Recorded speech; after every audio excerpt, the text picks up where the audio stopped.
Now hold your fist next to your eye. If you were an owl, each one of your eyes would be as big as your fist in comparison to the size of your head. So look at your fist. Each one of your eyeballs would be that big. Okay, now don't actually, but imagine putting your fist in your head. Okay, you would have those great big eyes if you were an owl. Now, why would your eyes be so big? Because I would be able to see more stuff. To see more at night, right? Because at night, there's not a lot of what? Light? Light, right? So at night, there's a little bit of light from the moon and the stars. And so those great big eyes, the bigger the eyes, the more of that light they're able to catch, right? So let's think about that. The bigger the eyes, the more light they're able to catch. So, do their eyes use light? Yeah, the bigger the eyes, the more light they're able to catch. So if I put him in a room that had absolutely positively no light at all, would he be able to see? No.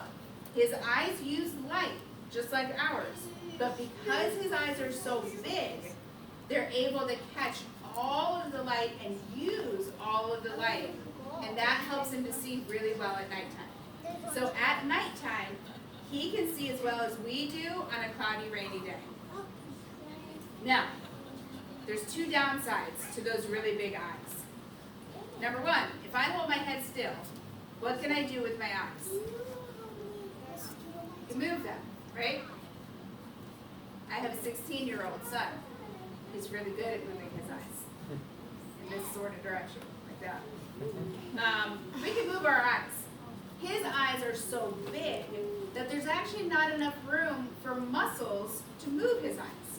So his eyes are stuck looking straight ahead. It's like if you took your hand like this and you look straight ahead. That's what his eyes are doing. So if he wants to look over there, what does he have to do? Yeah. And if he wants to look over there, what does he have to do? Turn his head. So raise your hand if you've ever heard that an owl can spin their head all the way around. Do you think they can actually do that? Yes. He's always doing it. He's almost doing it. So if an owl spun their head all the way around, their head would pop off. And then I'd have to put their head back on. And then I would get feathers glued to my fingers, and I'd probably glue my fingers all together, and it would be a mess. Okay? Terrible idea. But they can get really close. So if he starts off looking this way, he can turn just his head all the way to there.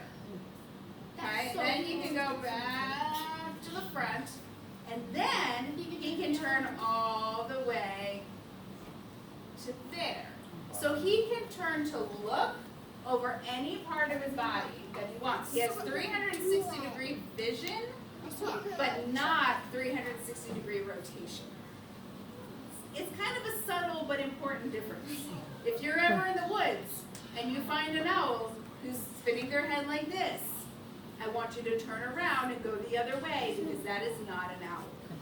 Okay? All right, so here's the other downside to having great big owl eyeballs.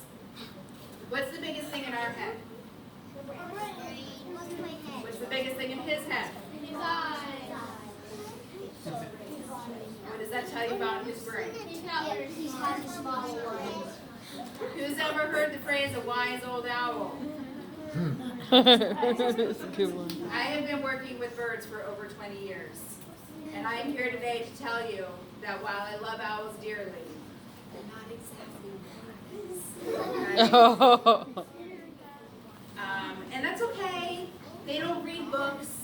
They don't do math problems. They don't, cook omelets. They don't need a great big brain, but wise Give is her a look. not a word that I would use to describe an owl. Okay? Just throwing that out. All right, well, let me tell you about him. His name is Archimedes. We call him Archie for short. And you might be noticing to yourself, why is she carrying Archie on the perch instead of on the glove? That's kind of weird. The other two sat on the glove. He's sitting on a perch. Well, Archie fell out of his nest when he was a baby. When he came dressed, he was somewhere between the size of a softball and a volleyball. He was very round and very fluffy, with great big eyes and really big feet. And when he fell, he did two things. He hit his head and he hit his wing. And he broke one of the bones in his wing, which was actually no big deal. We were able to fix that, no problem. He could fly perfectly well, as though he never broke that bone at all. Unfortunately, he also hit his head. And when he hit his head, it affected some of the nerves in his body. So his nerves that connect his feet to his brain don't really work great. So he can stand, but he can't really feel his feet very well. And so when he's standing on my glove, it's kind of hard for him to feel my glove, and so he doesn't have the best balance. So it's easier for him to feel the perch. It's a little bit bigger, it's a little bit more stable. And so he feels more secure standing on the perch. Well, in the wild, what does he use these talons for? Hunting, right? If he has a hard time feeling his feet, would he be able to hunt out in the wild? No. So these guys are kind of the top of the top when it comes to hunting. So we have another great horned owl. She weighs about 4 pounds. That is a very, very big great horned owl. Out in the wild, she would be able to hunt a 25-pound raccoon. That is incredible. He obviously can't hunt if he can't feel his feet. So that's why he lives with us. It has nothing to do with the broken wing, but unfortunately, his nerves just don't really work right anymore.